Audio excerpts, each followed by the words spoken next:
This week's parsha is Parshas Vayera.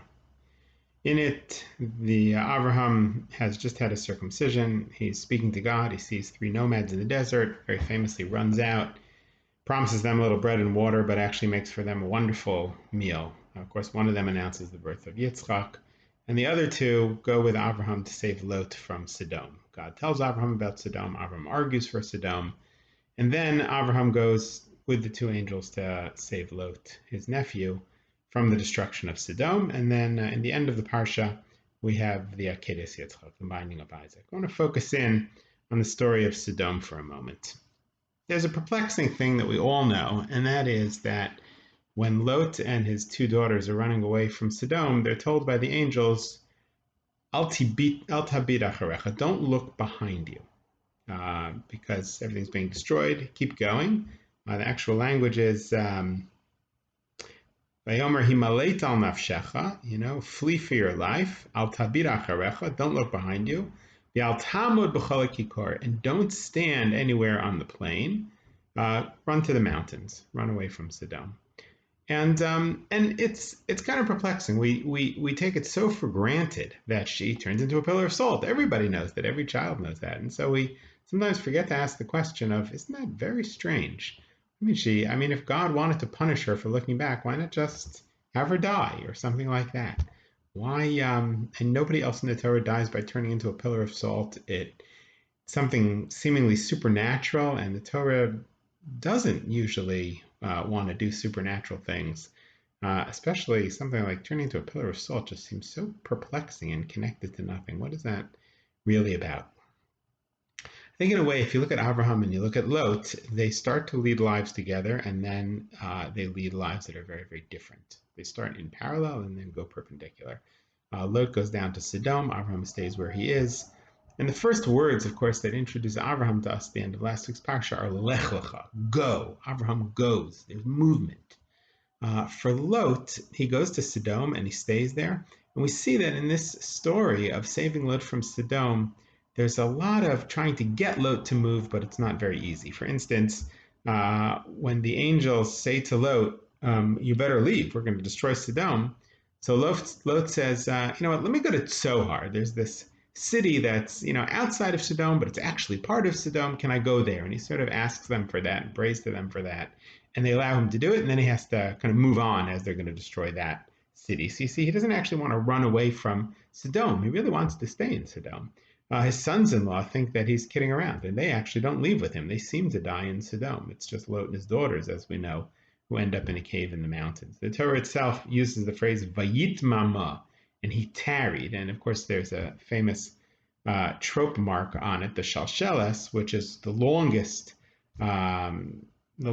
musical note that we have on the Torah letter. And so that shows us that he really is tarrying. He doesn't want to leave. He has a hard time. And yet the language of the angels when they tell him to leave is precisely that of alacrity. Maher, go quickly. Don't stand here. Himalate, run away. Shama, go to over there. Kilo uchal lasot davar b'lecha shama, because we can't destroy it until you're out of here. So go. Then they tell him God is going to rain on Sodom, gafrit va'esh, sulfur, brimstone, and fire. And of course, we know that even till today, the Dead Sea area has a tremendous amount of sulfur, a tremendous amount of salt. And God transforms all of Sodom into something that is, covered in brimstone and sulfur and salt. And then the Torah tells us, Vatabeit ishto, his wife looked back, in back of them, Vatihi nitzav melach, and she was a pillar of salt. It doesn't say God changed her into a pillar of salt or she changed into, it says she became that. She just became a pillar of salt. So what's really going on here? I think what's happening is that she doesn't get transformed into a pillar of salt, but that in a certain way it's a natural punishment. They have trouble moving. They have trouble leaving. The metaphor of looking behind is precisely that. One who doesn't want to move forward, who's afraid to move forward into new worlds, who's afraid of Lech Lecha, looks back at the past. And as Jews, of course, we look back at the past. We're a people of tradition. But there's also a tremendous danger in not looking forward and only looking at the past. And I think that actually what happens is she stops. And when she stops, what's raining down? It's sulfur and salt. That's what's raining down. And it covers her. and she's under there. She doesn't get changed miraculously into a pillar of salt. She's just covered by salt, and she becomes a pillar because she tarries. Whether it's metaphoric or literal doesn't matter as much, but the notion of looking back is the extreme of tarrying. And so she gets literally not to move forward is to get bogged down in the sludge of the place. And that's precisely what happens to her, I think. The sulfurous ash and salt that's destroying Sodom, of course, covers her and covers her completely also. And it occurs to me that we are at a moment of transition.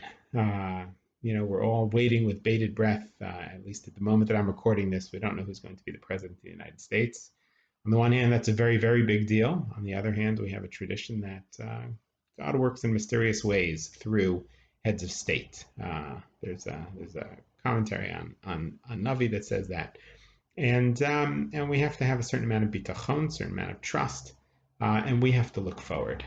We have to make sure that we are not tarrying and we're not looking behind us, but we're looking forward to say, how can we, whatever happens, how can we make the world a better place? How can we ensure the security of the Jewish people? How can we ensure the security of all people? And to not lose sight of the mission that we have as Jews, and that is we are put here, as last week's parsha said, to be bracha l'chol mishpachot ha'adamah, to be a blessing to all the peoples of the world. And so each of us, I think, has the obligation not to get despondent, not to get bogged down. The election of a president of the United States is certainly very, very important, but we have to. I think the lesson of leaving Sodom is that al tibir acharecha. Don't spend too much time looking behind over your shoulder. Don't get stuck in this, or you'll get covered by the salt and be like Lot's wife, but rather look forward, whatever happens. Shabbat shalom.